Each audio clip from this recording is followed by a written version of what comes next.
Što treba da rečeme kad ilizame od kuća ili stan?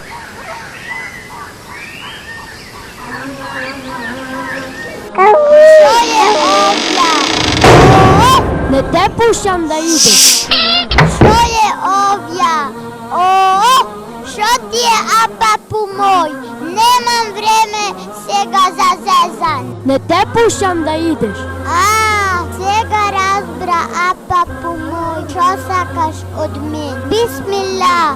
Tevekeltu ala Allah. Vela havle, vela kuvete illa billah. A greši nešto vodova vašoga izuči. Ne, ića papu moj, kakva ubajna bi bilo da si videv tija što sam videv ja. A što vide umnavrat? Dosta si rekao tija što rekao poslanik sallallahu alaihi wa sallam. Kad će ileze nekoj od kuća, ako zastane i ako reče Bismillah, tevekeltu ala Allah, wala haule, wala kuvvete illa billah, će mu bide rečeno kufite, uhudite, uvukite, šeitani ožalošćene, jen drugomu će reći. Kad će mu naškodime čovjeku što je na prav put, što go čuva Allah i što go brani.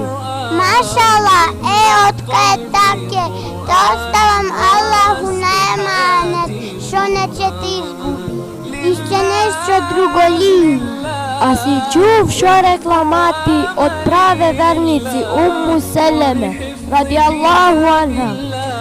Ona rekla nikoga ne iliza Muhammed sallallahu alaihi wa sallam od kuća, a da ne digna ruke prema nebu i izuči Allahumme inni auzubike en udille ev udalle ev uzille ev uzelle ev azlime ev uzlime ev ecehele ev yüchele aleyhi.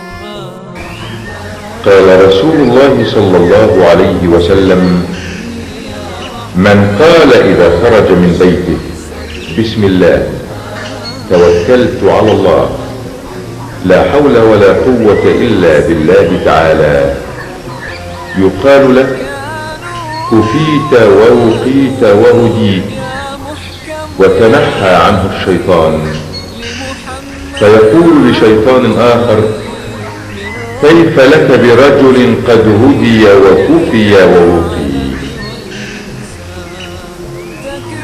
وعن أم سلمة رضي الله عنها قالت ما خرج رسول الله صلى الله عليه وسلم من بيتي قط إلا رفع طرفه إلى السماء فقال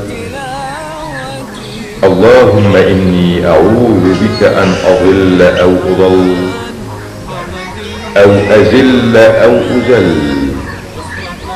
أو أظلم أو أظلم أو أجهل أو يجهل عليه.